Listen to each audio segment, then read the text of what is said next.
Bueno, es 22 de mayo de 2023. Estoy con Joaquín Díaz en su fundación. Un honor absoluto, de verdad.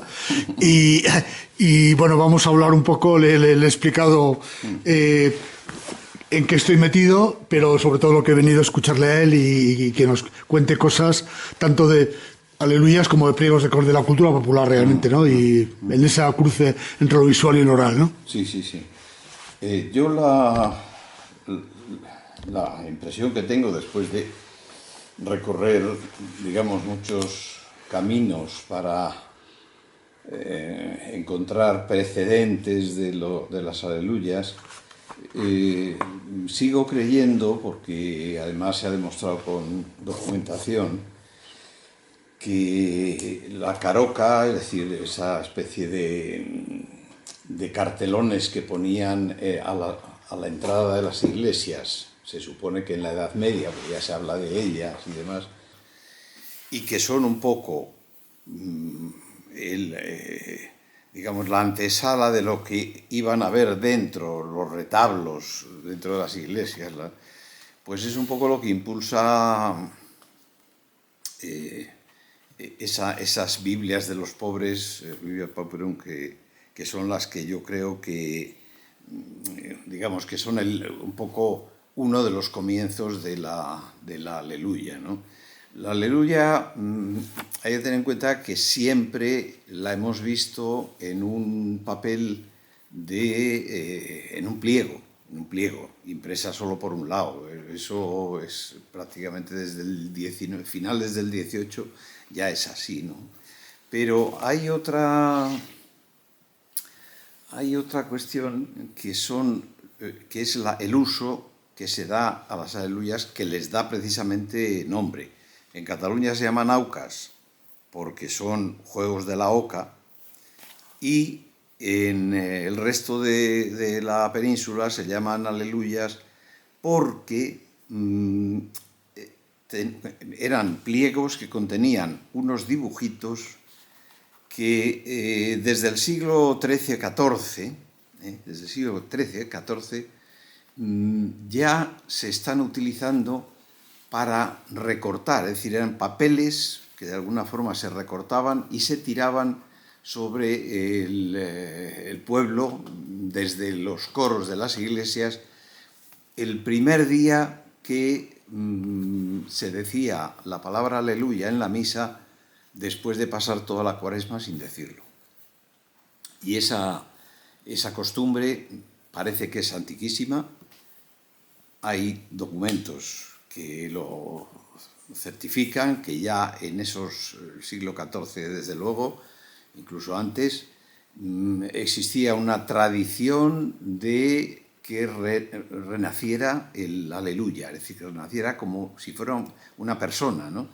Y entonces esos dibujitos que se recortaban y se tiraban sobre incluso sobre, como era el día en que los nuevos catecúmenos llegaban a la iglesia y demás, parece que la palabra aleluya ya se escribe o se dibuja desde antes de que se inventara la imprenta. Es decir, que había unos dibujos, había una palabra que era aleluya, y eso era lo que se recortaba y se tiraba.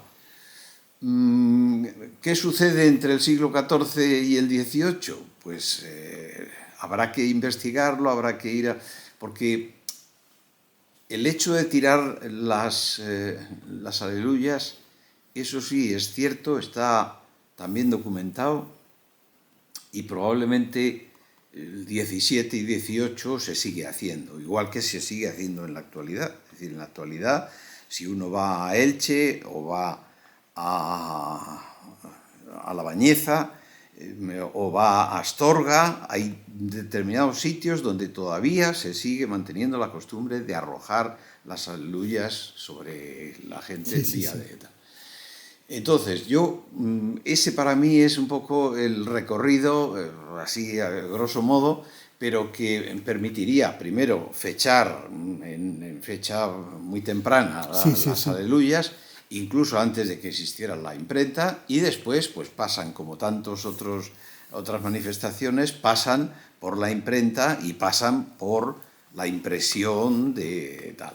La impresión, lógicamente, hasta el siglo XIX, XVIII, probablemente, sobre todo se hacen en silografía. Sí, sí. Y de hecho, pues todas las... con el progreso que hace la silografía, lógicamente mejoran también las viñetas, Sí. que al principio son como muy elementales, Toscas, ¿no? Sí. y luego poco a poco pues se van mejorando y van consiguiendo esa calidad que tenían las silografías de las revistas ilustradas del 19, de la ilustración. Pero Joaquín, una pregunta, si me lo permite. Sí, sí. ¿Qué pasa o qué se le ocurre que pasa de aparecer temas religiosos, obviamente al principio, a ser tan politemáticos como el cine? Porque la Aleluya toca todos los temas, o sea, es una cosa muy impresionante, que ahí es donde está la clave de la sociabilidad burguesa, de muchas cosas, están ahí todos, ¿no? Es que yo creo que es en el 19 cuando se amplían los temas absolutamente, y es más, es en el 19 cuando empiezan a tocarse temas que nunca se habían tocado. Es decir, antes son o bien procesiones, es decir, la relación con Dios, o bien la relación con el rey.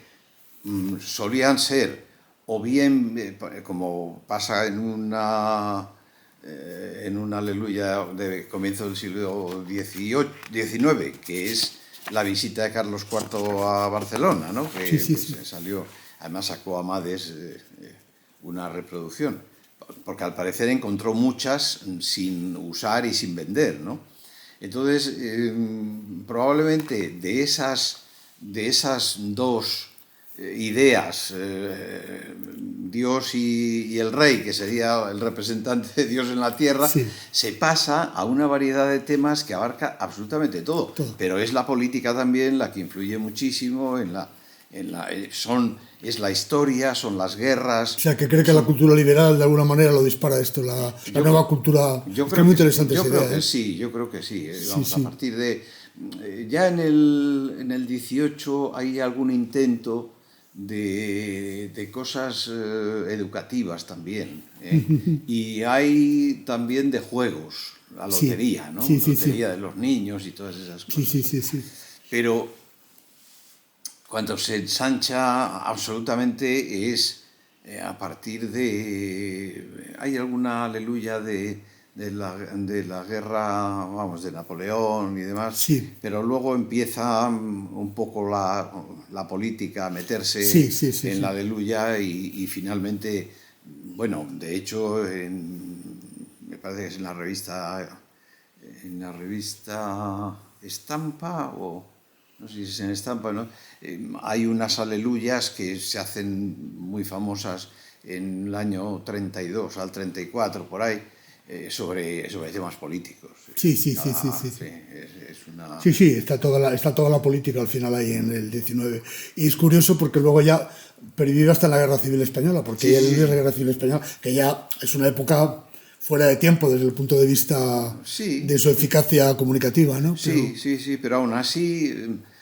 Todavía, yo precisamente mirando estos días por si había alguna cosa de Santander y tal, cuando me han dicho que querían que les diera la conferencia, pues he visto que hay unas aleluyas de Santander. Ah, qué bueno. Sí, que se provocaron gracias a que yo hice una exposición en Santander de aleluyas. Y entonces, seguramente unos profesores de instituto, pues hicieron... O sea, las hicieron en aquel momento. Exactamente, unas aleluyas sobre la idea de que eso es comunicación, de que es una forma de tal igual. Claro. Y al final, la última viñeta la dejan en blanco para que la rellene quien quiera hacerlo. Entonces, ha seguido existiendo. Existen las aleluyas que dedica esta Antonina Rodrigo a García Lorca, y creo que hay otra a Machado, y creo que, en fin... O sea que se sigue manteniendo porque yo creo que es una fórmula muy eficaz, tanto que realmente se asimila a veces al cómic, ¿no? Al cómic. Sí, y luego recuerda el storyboard del cine también. Es que tiene unas conexiones que posiblemente cuando nació no nadie se las imaginó. Nadie se las imaginaba, Nadie se las pero que imaginó. luego han ido imbricándose las Se han ido dos imbricando, de sí, una sí, sí. manera... Y bueno, yo ahí he seguido bastante el trabajo de Botrel, de Sí, Jean-François sí, Botrel, sí, sí. que a mí me parece Estupendo, potentísimo. sí, sí. Ahora Además, estoy... Botrel es el primero que habla Sí. de la literatura grado cero sin, Sí. sin ningún tipo de, Sí. de explicación textual, ¿no? Sí, sí, Es sí, decir, sí. basta con mirar y uno ya imagina qué es lo que le están queriendo decir, Sí, ¿no? sí, sí. Eso. Y hay, por ejemplo, todas las disputas del gremio de los, Sí. de los liberales contra los ciegos, ¿no? Los ciegos, sí. Porque están provocando, claro, un discurso que está fuera del discurso de la prensa liberal y es va muy por libre y es fantasioso y esto. Sí. Y yo creo que efectivamente ahí aparece todo el tema oral también, toda la importancia del oral, que yo es un tema que no he trabajado mucho, pero que ahora estoy releyendo, intento entenderlo, porque es un territorio complicado de todas maneras, pero muy interesante, ¿eh? Sí, bueno, más que complicado, porque todo son procesos que se explican bien, es decir, que, pero claro, ¿qué forma hay de explicar que un texto se convierta en oral? Pues porque en un momento dado había muchísimos analfabetos, entonces claro, no podía, había una persona que leía en público y los Sí. demás escuchaban y memorizaban, Memorizaban, ¿no? sí, Entonces, sí, sí. esa fórmula, es decir, que un texto que a lo mejor había creado un ciego, había mandado imprimir y luego se pasa a un público reducido primero y luego más amplio, que es el público de una familia, o, en fin, el ámbito doméstico, ¿no? Pues eso es muy interesante también desde el punto de vista de que el patrimonio inmaterial nunca es solamente inmaterial. Claro. Es decir, si no se une con lo material, a veces no tiene explicación. Claro. Sí, de hecho la cultura oral que ahora la hemos perdido, bueno, no hemos perdido, se ha transformado, Sí. Se ha transformado de otra manera. Claro, a mí me plantea cuestiones muy interesantes. De hecho, uno de los libros que estoy trabajando, que todavía no me he metido a fondo en él, es justamente cómo ven los ciegos gracias a lo que escuchan, ¿no? Que de alguna manera es lo que le puede pasar al alfabeto también. Sí.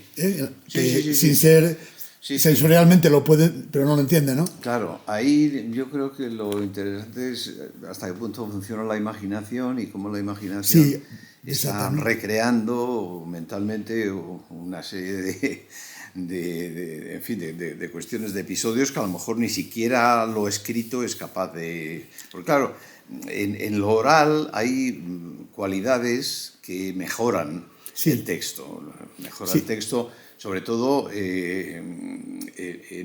para algo tan importante como es la oralidad, que tiene tanto que ver con la comunicación. Es importantísimo el énfasis que se le da. Claro, y el saber comunicar, el ser empático comunicando, exacto. Que eso no todo el mundo tiene esa capacidad. No, y además que en lo escrito es muy difícil, de reflejar. Entonces, esa ventaja yo creo que siempre... De hecho, los que han estudiado la tradición, digamos, de los ciegos y su papel y tal, pues recurren muchas veces al tema de cómo los ciegos a la gente de teatro la traía a maltraer, porque iban a los teatros, copiaban las melodías más conocidas y se ponían en la calle a cantar, y entonces los empresarios teatrales siempre les quitaban el negocio. Claro, les quitaban el negocio, claro. Sí, porque en ese sentido el pliego de cordel tiene otros significados, ¿no? Sin duda. Sí, porque yo creo que el pliego de cordel solamente suele tener un grabado que incluso a veces ni siquiera tiene que ver con lo que está. Sí. Entonces, creo que se basa mucho más en el texto, en lo que se quiere decir y en cómo lo dice el ciego, ¿no? O cómo lo dice el cantor popular o el que lo lleva vendiéndolo por las calles, ¿no? Y entonces también se basa mucho cosa que luego la Aleluya también se inclina hacia ello, en la inmediatez y en el tema de los sucesos. Sí, sí. De los sucesos. Que está prefigurando quizá la novela policíaca y otros géneros que luego van a aparecer. Y el mismo periódico Novela diario sí, también. novela, sí. Claro.